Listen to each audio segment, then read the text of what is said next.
नमस्कार। मैं भोजपुरी भारद्वाज स्वागत करता हूँ फिर से एक बार अपने यूट्यूब चैनल पीवीसी वर्जन में।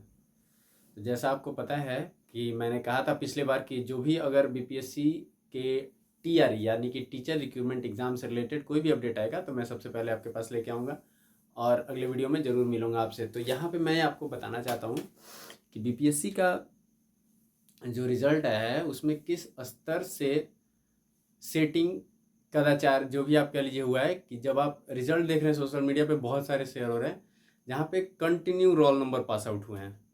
उसके बाद मैं आपको एक और प्रूफ दूंगा, मैं कोई भी बात हवा में नहीं कर रहा हूँ, मैं आपको प्रूफ दूंगा कि एक रिज़ल्ट है स्टूडेंट का, वो एससी कैटेगरी से हैं लेकिन उनका मार्क्स एससी फीमेल कैटेगरी से मैच कर रहा है। नाम सारी चीज़ें मेल हैं, जेंडर उन्होंने फीमेल किया और उनका रिजल्ट आ चुका है उसमें। अब उस पर बीपीएससी ने क्या एक्शन लिया ये तो मुझे पता नहीं है। बाकी की दूसरी चीज़ जो है, जो फ्रेश रिक्रूटमेंट वो 1,79,000 का जो फ्रेश रिक्रूटमेंट दिया था बीपीएससी ने, उसमें जो 28,000 प्राथमिक में और 14,000 माध्यमिक में और उच्च माध्यमिक में जो शिक्षक बहाल हुए सेलेक्ट हुए हैं, जो पहले से इन सर्विस थे, वो नए कैंडिडेट का सीट तो खा गए हैं। अब सरकार जो नई नियमावली लेके आ रही है उसमें कह रही है, और मैं बात किसी लोकल न्यूज़ चैनल के हवाले से नहीं कह रहा हूँ, जी का बिहार झारखंड चैनल है, उसका मैंने वीडियो देखा और वो ऑथराइज चैनल है, वो कोई यूट्यूबर का चैनल नहीं है, वो जी कंपनी का है जिसके मालिक डॉक्टर सुभाष चंद्रा हैं।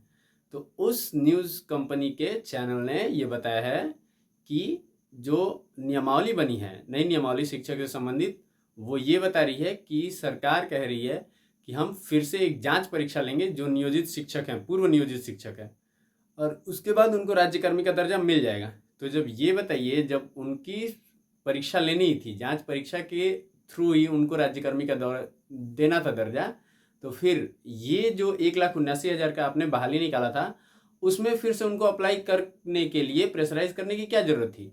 हालांकि सारे टीचरों ने नहीं किया था, नहीं तो जो जितने भी पद थे उसमें से 70 to 80% वो क्वालिफाई कर जाते हैं। तो आप बहाली दिखा कहाँ रहे हैं? आप तो चुनाव के नाम पे सिर्फ बहाली दिखा रहे हैं। फर्स्ट जो बीपीएससी टीआरई हुआ उसमें भी वही हाल था, सेकंड जो आ रहा है उसमें भी आप सिर्फ 10 दिन का मौका दे रहे हैं। आपने जो नोटिफिकेशन निकाला है बीपीएससी ने उसमें लिखा है कि 3 तारीख से आवेदन स्टार्ट होगा और 14 तारीख तक आप डाल सकते हैं। अब ये बताइए कि 10 दिन में बच्चे कैसे फॉर्म फिलअप करेंगे?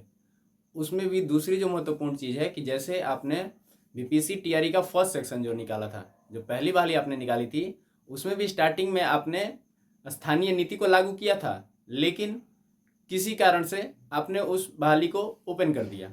मतलब पूरे देश के लोगों ने भरा, पूरे देश के बच्चों ने भरा, जबकि हमारे पड़ोसी राज्यों का आप देख लीजिए, पश्चिम बंगाल को देख लीजिए, झारखंड को देख लीजिए, उतना वो लोग जो हैं अपनी स्थानीय नीति को पूरी तरह से पालन कर रहे हैं। झारखंड में अदर स्टेट के स्टूडेंट अप्लाई नहीं कर पा रहे हैं। वेस्ट बंगाल में जो है वहाँ के मुख्यमंत्री ने बंगाली और इंग्लिश लैंग्वेज को कंपलसरी कर दिया, तो हिंदी भाषी क्षेत्र के जो भी बच्चे हैं या दूसरे भाषी क्षेत्र के वो वहाँ पे जा नहीं सकते हैं। तो ये बताइए कि जब सारे राज्य, लगभग हमारे पड़ोसी राज्य, आप उत्तर प्रदेश में देख लीजिए, कोई भी आसानी से डोमिसाइल नहीं बनवा सकता है, लेकिन आपके बिहार में किसी भी राज्य के अभ्यर्थी हैं वो आसानी से आके अपना निवास प्रमाण पत्र बनवा के और फॉर्म अप्लाई कर रहे हैं। तो ये बताइए कि पूरे देश को रोजगार देने का ठेका हमारे माननीय मुख्यमंत्री नीतीश कुमार ने उठा रखा है कि पूरे देश को हम रोजगार प्रदान करेंगे, लेकिन अपने राज्य को, बच्चों को नहीं करेंगे, जो कि बाकी सारे राज्य कर रहे हैं। तो ये ओवरऑल अगर कंक्लूजन आप देखें तो ये सिर्फ एक चुनावी स्टंट है। अगले साल चुनाव आने वाले हैं तो उनको दिखाना है कि हमने जो 10 लाख या जो भी चुनावी वादा किया था उसमें से हमने 2 से 2.5 लाख बहाली आपको दे दिए हैं।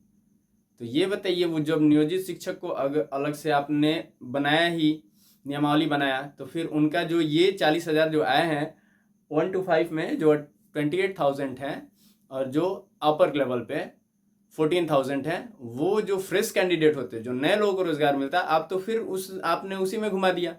तो आप रोजगार दे कहाँ रहे हैं?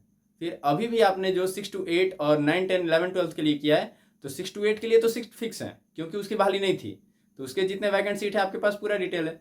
लेकिन अभी आप उच्च माध्यमिक और माध्यमिक का कैसे निकाल सकते हैं? उसमें भी दूसरी बात यह है कि जो सेकंड मेरिट लिस्ट जारी होने वाला है बीपीएससी टीआरई 1 का, उसका भी डेट अभी तक कोई फिक्स नहीं है।